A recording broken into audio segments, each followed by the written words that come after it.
We are streaming live on Facebook. Just connect with us at Unity FM Radio /TV Jos. You'll be live. Throw your comments. I get to read them later on. I don't get to do this alone in the studio. I have to my right-hand side Barrister Paul Zaruma. He is an unbiased political analyst. He'll be saying a big good morning to our listener and viewer right now. Good morning, good afternoon, and good evening to our viewers and listeners, depending on where you are receiving us from. Remain blessed as you stay tuned. Yes, remain blessed as you stay tuned. Of course, remember also to do what you ought to do in order to support the efforts to bring about sustainable, peaceful coexistence on the plateau and beyond. You have a part to play and to make Plateau what we dream it should be. And to my left-hand side right now is Professor Proveno H. Mayidin, Faculty of Veterinary Medicine, University of Jos. He is a public and current affairs commentator. You can even put it there. Someone who believes in the greatness of this wonderful country, Nigeria. In fact, by extension, he believes in the greatness of Africa as a continent. He'll be saying a good morning to you now. Well, Jumad Mubarak, viewers and listeners, Assalamu alaikum wa rahmatullahi wa barakatuh. It's wonderful that we're here this beautiful Friday morning. Today is the 3rd day of May 2024. Good morning, Kubi, and good morning, Barrister Zaruma. Good morning, Prof. It's a wonderful day. Today is World Press Freedom Day, celebrated all over the world to talk about press freedom.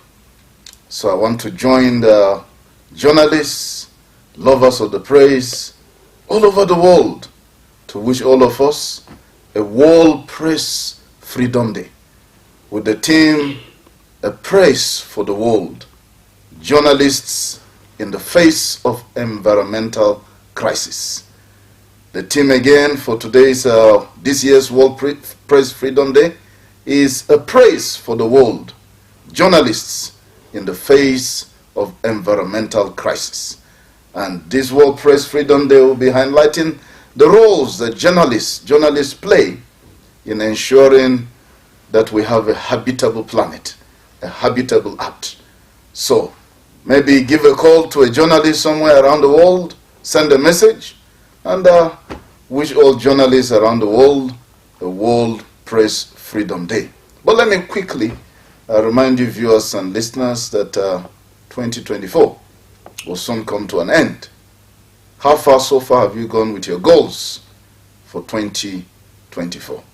Are those goals, those visions, those dreams, those objectives, those aspirations, are they SMART? SMART means specific, measurable, achievable, relevant, and time-bound. So how far have you gone with that project that you embarked upon? How far have you gone with that target that you set for yourself? Yesterday we were celebrating on this platform our own very dear Lisha Seleme Dacho, who has entered the Guinness Book of World Records, having spent 72 hours non-stop painting nails, long nail painting, the longest time spent on long nail painting in the world. And guess how old Lisha is? Just 19 years old. And she has entered the Guinness Book of World Records. Probably you should be thinking of setting a record somewhere and entering the Guinness Book of World Records. But whatever your goals are, whether you want to write a book, you want to build a house, whether you want to get married, whether you want to acquire a new certificate, you want to develop yourself, learn a new trade, acquire a new skill, whatever it is, let it be smart. And don't give up, no matter how difficult it becomes. And remember, to be successful, you must be a man and a woman of vision, passion, and action. And while you go about pursuing your goals and visions and objectives, always remember to be the change that you want to see in the world. Lovely, and thank you. I bet you it's going to be a fantastic ride with us on this very dial. This is Unity Train once again. It's good to have you tuned to these very stations, and without you, we would not be here. Again, I want to play that you get to connect with us on our Facebook page. Just go at Unity FM Radio /TV. Just you connect with us. Drop your comments. I get to read it. And so I celebrate. And for us on this platform and organization, we celebrate journalists all over the world. World Press Freedom Day, Gaza conflict, deadliest for journalists. Wow. You see, war has never been there to help anyone. Even journalists have been in the forefront, just trying to bring down and, reports, issues as we have them. Whatever it is, journalists will always be there to make sure the reports, their lives, and not in most cases spared. And so they too have fallen victims of some of these things. In the same way you have soldiers when it comes to war, they too are not being spared. So that is the concern. And today we celebrate journalists all over. And in fact, yes, we pray that God will again look your side, not for judgment, but for rescue.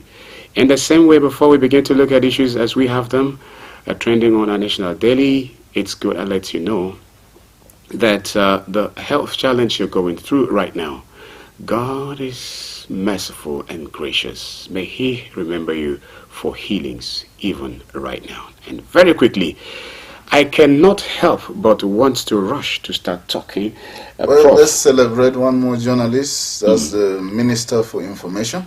Alhaji Idris Mohammed, he turned 58. Oh, that's great. So want to wish the Honorable Minister of Information a happy birthday at 58 for his contribution to information dissemination in the country and for supporting the freedom of the press relatively. At least he has not arrested could be. So journalists are relatively free in this country.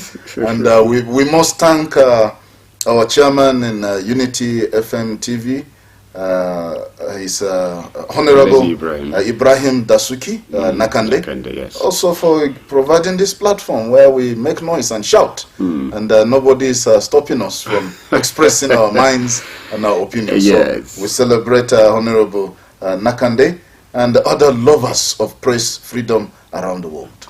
Okay.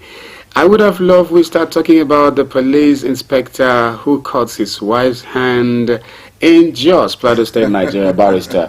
This is, it's becoming a human rights thing here, and I'm sure you want to say something. But yes, I wish, because this other story, Prof, barrister, when I stumbled on this, I just could not wait, but wanted to just come and let's just start talking about it. Drama, a 17-year-old hacker shock EFCC boss by hacking his account. You can imagine at the age 17, before the crime, whatever it is that he has done. But look at the age that he's able to do that. It informed that this country we have great minds coming up. Only that circumstances has taken them the other way around. Quickly, over to you. Yeah, this young man, teenager, 17, from UNILAC. He's a student of history and anthropology. You would think that maybe he's a student of computer science, computer engineering, or ICT or something. He has nothing to do with ICT as far as his course of study. And he's in 200 level. 200 level student, 17 years old. History and anthropology. What actually happened was the EFCC chairman invited him to his office.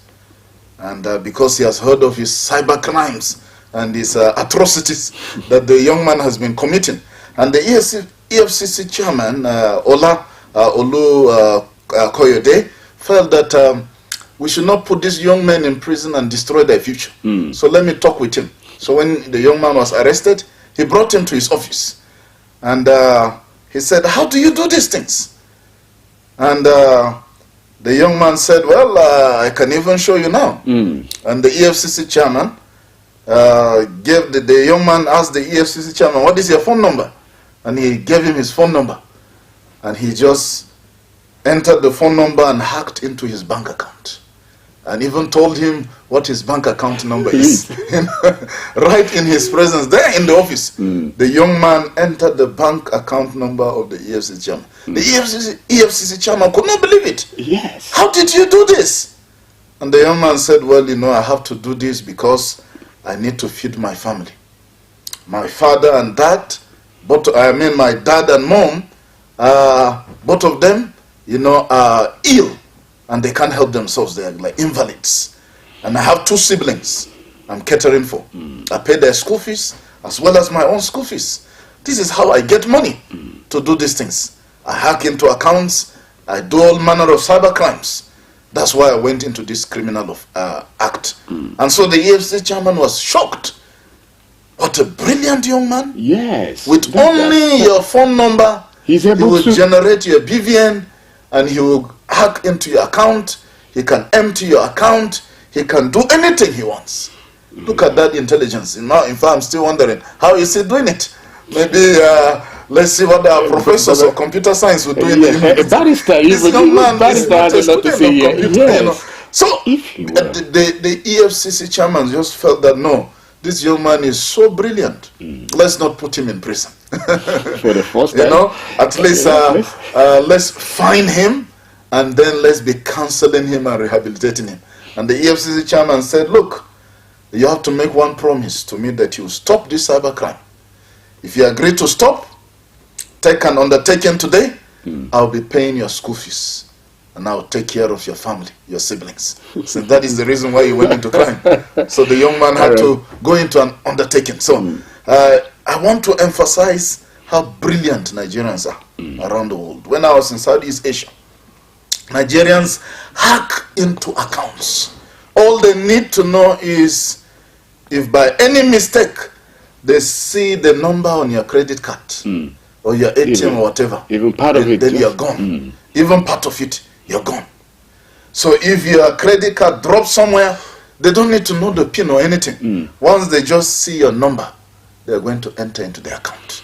And they will empty the account. In fact, at a certain point, you know, they beat the Malaysian police to the game. The Malaysian police will arrest them and bring them, you these Nigerians, how do you do this thing? How do you do this thing? How do you do this thing? They will be emptying accounts. You know, it is one crime that Nigerians are noted for around the world, these cyber crimes, this Yahoo crime. Yes. You know, unfortunately now it is not just Yahoo, they have added Yahoo Plus to it. Some have even added Yahoo Plus, you know, to the Yahoo. But the ordinary Yahoo boys, they just do cyber crimes, internet crimes, you know, scamming, you know, and all that, and hack into people's accounts and all that. That is what this young man is doing. This is a young man that is a genius, and we should make good use of such young men for inventions to make our country better. Yes.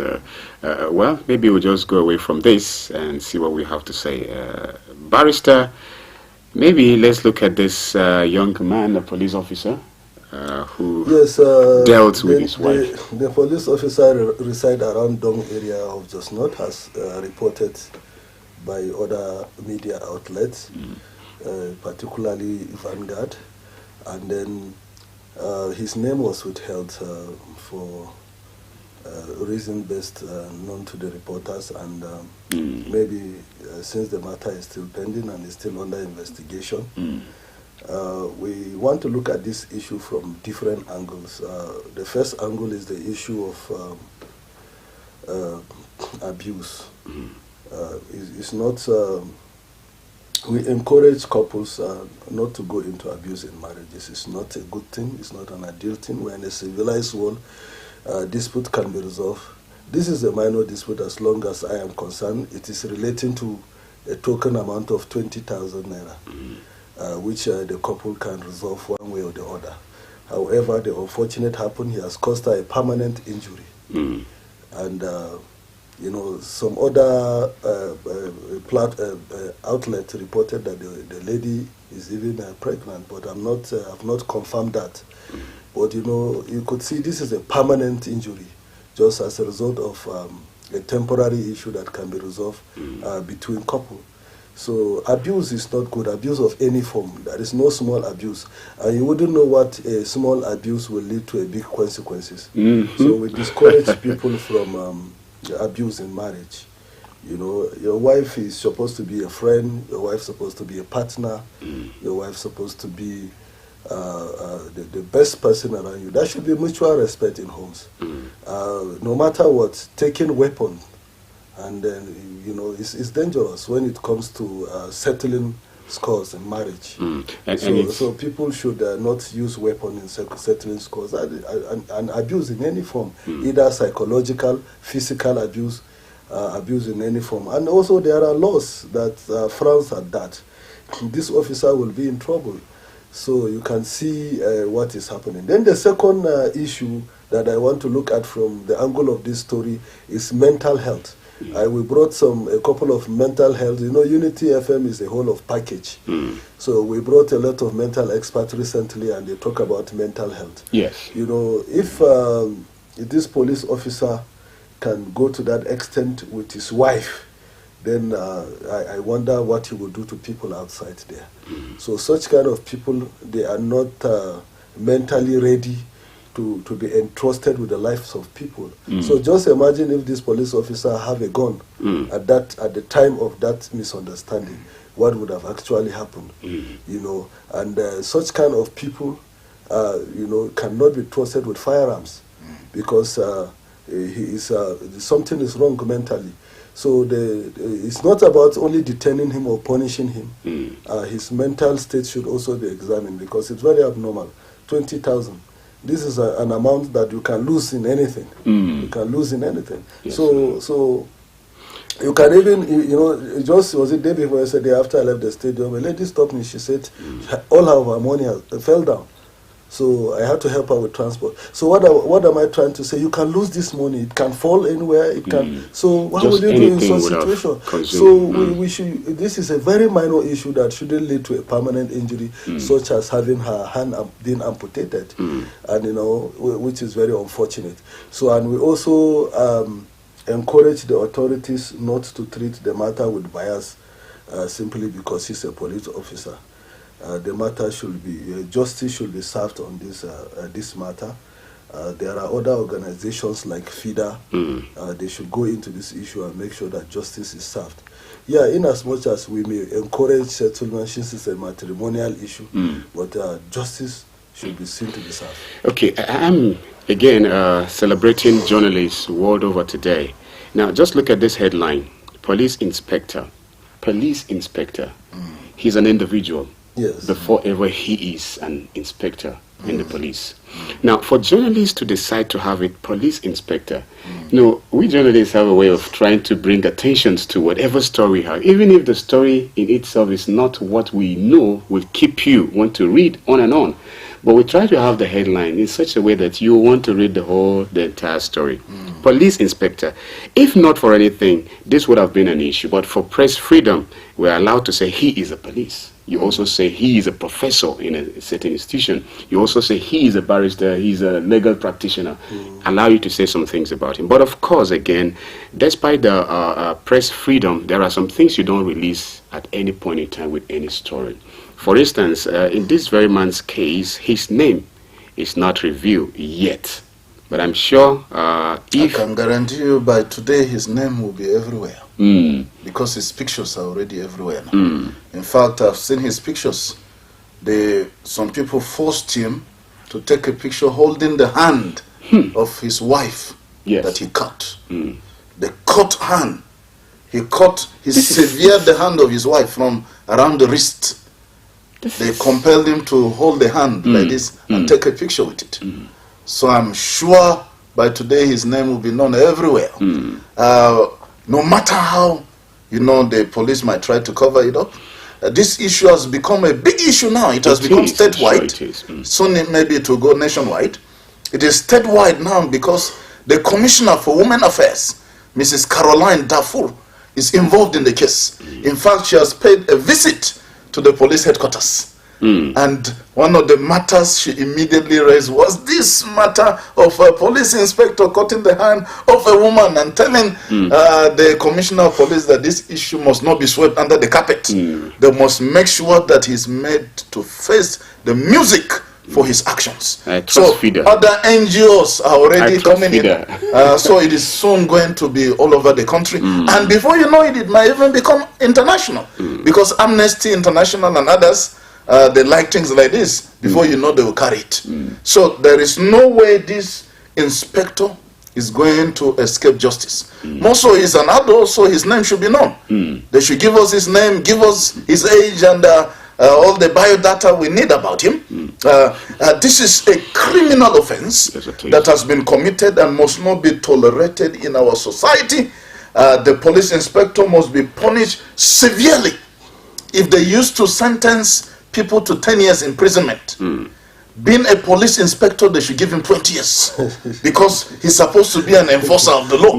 He's an officer of the law. They should make an example and give him the highest penalty. In a barrister is like, he's just looking towards the end of the law, if there's any law like that. As long as he's not a mental test. Actually, if he's not a psychiatric patient.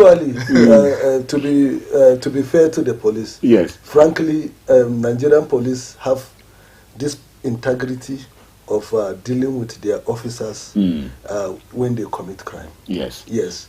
Experience in the field have shown that in most cases, even if the crime did